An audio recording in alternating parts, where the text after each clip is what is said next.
Lesotho, le Premier ministre Thomas Thabane a annoncé ce lundi sa démission, une annonce qui siffle l'épilogue très attendu de plusieurs mois d'une crise politique, mais il n'a pas précisé si son retrait était immédiat. Le Burundi organise mercredi prochain des élections générales. C'est le général Évariste Ndayishimiye qui représente le parti au pouvoir à la présidentielle. Mais qui est-il? Comment en est-il arrivé là? On en parle dans ce JT. Et puis au Libéria, les églises ont repris du service malgré la menace du coronavirus. Ceci après l'assouplissement des restrictions du gouvernement sur la fréquentation des lieux de culte.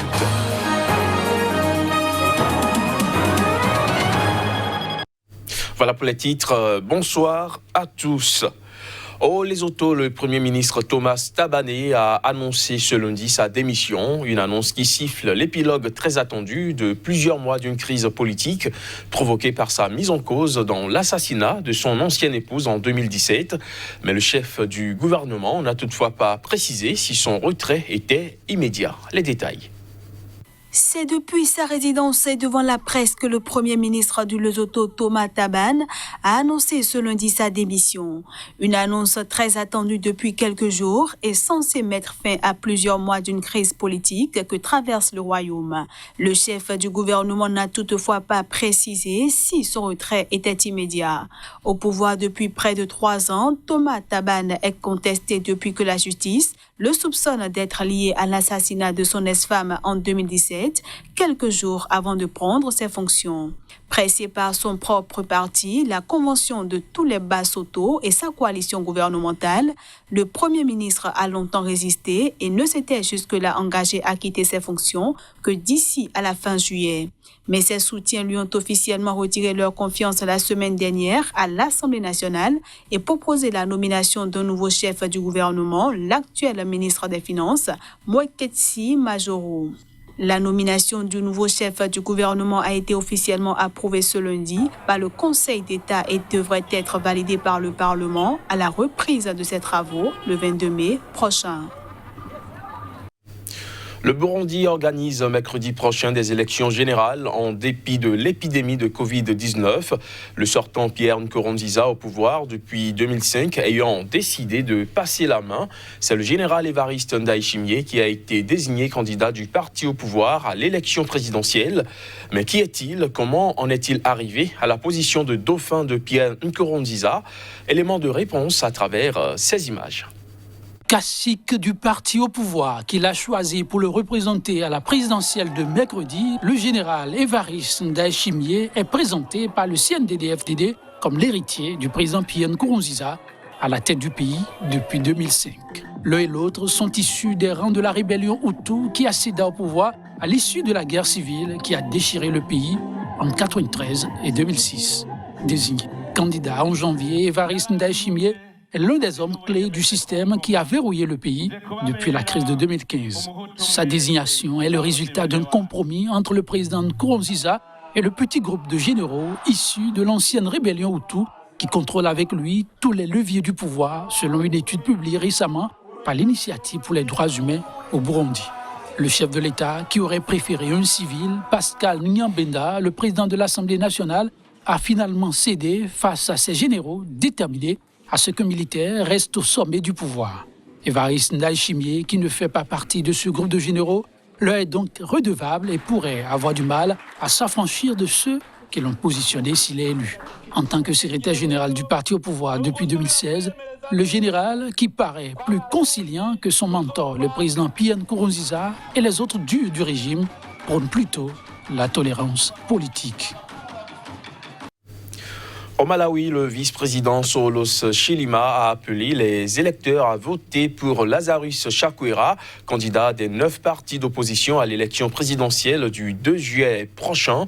Il faut dire que Saulos Chilima est également le colistier de l'opposant Lazarus Chakwera. On l'écoute. Nous continuons d'exhorter les juges de la Cour à travailler sans peur. Les 5 premiers juges et les 7 autres. Et nous n'oublions pas le juge qui a dit que nos cas devraient être réunis. Ils ont tous fait du bon travail. I think right now it's well known, it's well spelled. Malawi wants honest leaders. Maintenant, c'est connu. Le Malawi veut des dirigeants honnêtes. Le Malawi veut un dirigeant qui ne croit pas au népotisme, à la ségrégation. Un dirigeant qui ne considère pas que sa tribu, sa région. Je pense que les Malawites veulent être unis maintenant. Je pense que ça fait longtemps que le Malawi veut être considéré ainsi. I think it's about time Malawi want to be looked that way.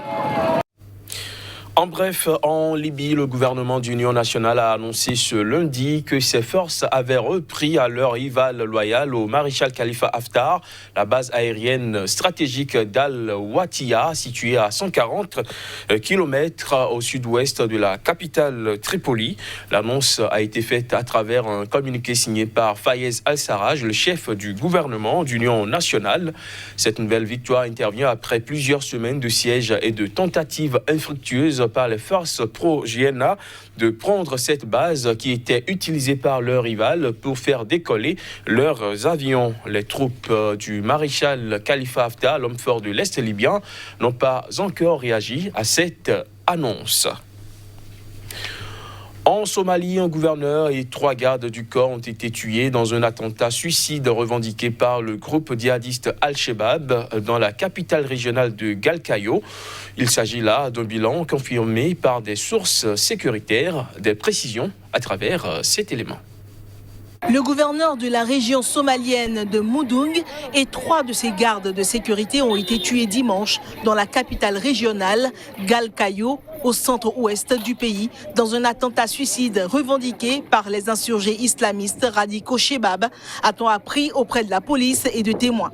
Selon ces sources, le kamikaze conduisait un tuk-tuk chargé d'explosifs et l'a projeté contre la voiture du gouverneur Ahmed Muz-Nour, qui est décédé sur le coup.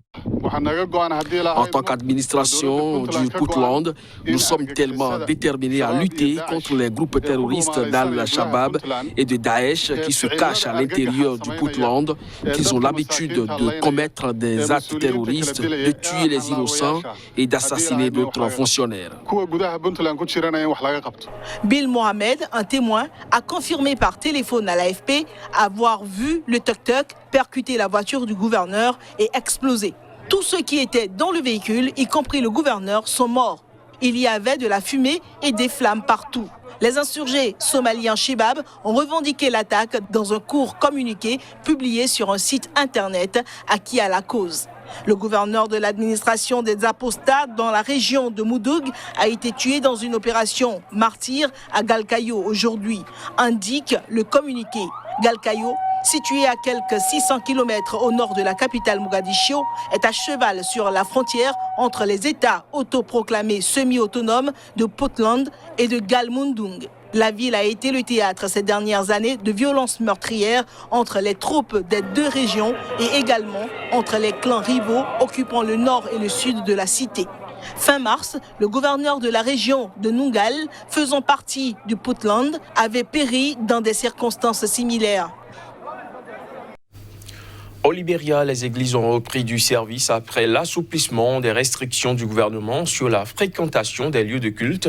Ceci malgré la menace du coronavirus. Certaines églises ont rouvert et mis en place des mesures de sécurité, notamment le lavage des mains, le contrôle de la température et des mesures de distanciation sociale. D'autres ont préféré rester fermés pour le moment. Reportage. Les chrétiens du Libéria ont renoué dimanche avec les messes après la réouverture officielle des églises, dont la majorité est cependant restée fermée par crainte du coronavirus, a constaté un journaliste de l'AFP.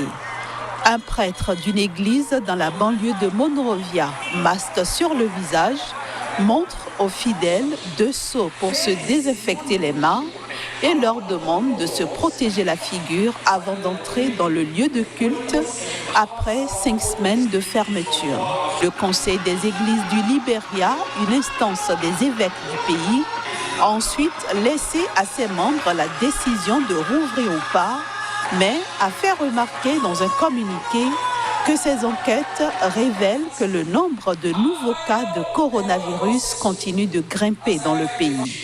Plusieurs églises ont après annoncé qu'elles resteraient fermées. Pour cette décision prise par le gouvernement, l'Église aura maintenant le temps de prier. Nous pouvons certes prier chez nous, mais il y a un pouvoir de prière collective lorsque le corps du Christ se rassemble. Je fais confiance à Dieu pour que nous continuions à prier concernant cette pandémie, non seulement pour le Libéria, mais aussi pour que le monde entier soit libéré. Peu d'entre elles ont ouvert dimanche à Monrovia et en province, avec peu de fidèles comme l'a souhaité le président, selon un journaliste de l'AFP et des témoins.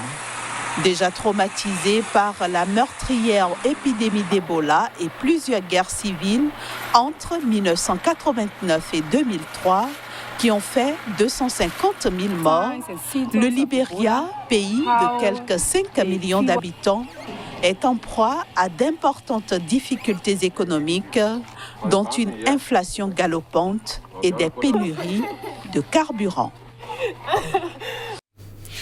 Au Burkina Faso, une statue géante de Thomas Sankara a déboulonné au lendemain de son inauguration en mars 2019. En raison de critiques sur le manque de ressemblance avec le père de la Révolution, a été réinstallé ce dimanche. Ceci après avoir été modifié. Voici les images. Dévoilé en mars 2019 en grande pompe en marge du Festival panafricain du cinéma et de la télévision de Ouagadougou, FESPACO, en présence du président burkinabé Roch Marc Christian Kaboré et de l'ancien chef d'État ghanéen Jerry Rawlings, la statue de Thomas Sankara a suscité d'emblée des critiques. Et devant la pression populaire, le comité international du mémorial Thomas Sankara avait décidé de l'enlever pour remodeler le visage de celui qui représente le père de la révolution burkinabé. Je présente au nom de toute cette équipe toutes nos excuses pour les imperfections qui se sont réalisées à la première phase et surtout pour le choc que ça a causé aux camarades vraiment convaincus et convaincants. Là, nous le reconnaissons. La première fois, effectivement, j'étais choqué de voir l'image parce que ça ne lui ressemblait, bon, en tout cas pas du tout. En tout cas, cette fois-ci, l'image y est. Et comme l'être, toute œuvre humaine est perfectible. Et nous pensons qu'avec toutes les mobilisations qu'il y a autour de la personnalité de Thomas Sankara, quand le monument, le mémorial va finir, nous aurons un vrai portrait. Érigé sur les lieux du siège du Conseil national de la Révolution, où le président Thomas Sankara a été tué, la statue de bronze représente le père de la Révolution burkinabé dans son uniforme de capitaine, le poing gauche levé. Sur chacune des 4 faces du socle de la statue sont aussi représentés les bustes de 3 des 12 compagnons tués en même temps que lui. Surnommé le Tché africain, Sankara, resté au pouvoir pendant 4 ans, est devenu une icône du panafricanisme, toujours célébré par la jeunesse du continent et immensément populaire dans son pays. Fin de ce JT, merci de l'avoir suivi.